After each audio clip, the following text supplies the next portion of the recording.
সময় যতই গড়াচ্ছে ততই তীব্র হচ্ছে ইসরায়েল ইরান আক্রমণ ও পাল্টা আক্রমণের তীব্রতা। এমন সংকটময় পরিস্থিতির মধ্যেও মিশ্র বার্তা দিচ্ছেন মার্কিন প্রেসিডেন্ট ডোনাল্ড ট্রাম্প ও তার প্রশাসন।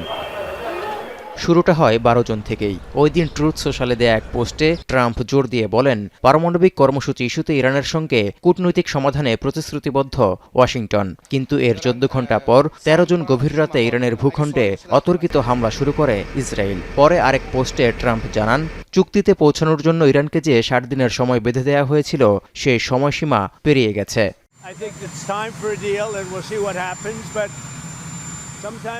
রোববার গণমাধ্যমকে ট্রাম্প জানান, ইসরায়েল ও ইরানের মধ্যে একটি চুক্তি করা উচিত, যেখানে সহায়তা করবে ওয়াশিংটন। কিন্তু সোমবার কানাডায় আয়োজিত G7 শীর্ষ সম্মেলন থেকে তড়িঘড়ি করে বেরিয়ে গিয়ে ভয়ঙ্কর এক সতর্কবার্তা দেন ট্রাম্প।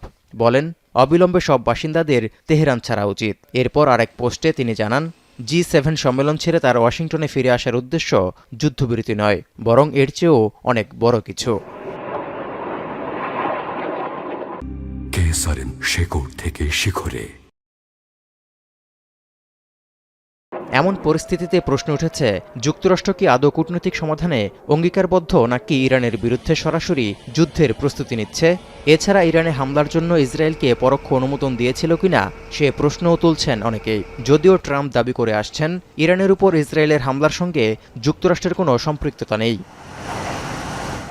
এ অবস্থায় দ্বিধান্বিত হয়ে পড়ছেন খোদ বিশ্লেষকরাও।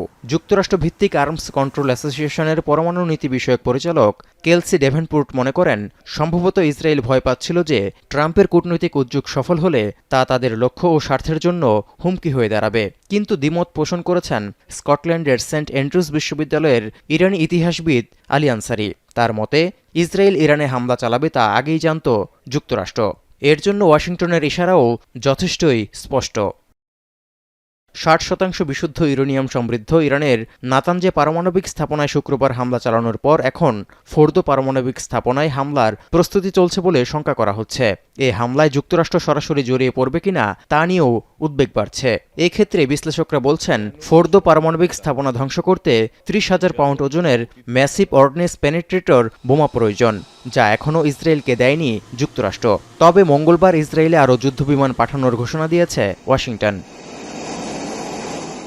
এই অবস্থায় ইরানি ইতিহাসবিদ আলী আনসারি মনে করছেন, হয়তো চলমান যুদ্ধের কৃতিত্বের জন্য যুক্তরাষ্ট্রকেও একটা পর্যায়ে গিয়ে এতে সম্পৃক্ত করবেন ট্রাম্প।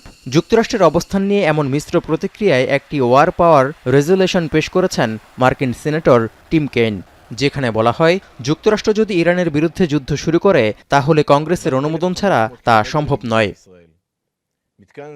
এমন পরিস্থিতিতে ইরানের শাসন ব্যবস্থার পরিবর্তন হলেও মধ্যপ্রাচ্য সংকটের রাতারাতি সমাধান দেখছেন না বিশ্লেষকরা। তৌহিদুর রহমান, এখন বিশ্ব।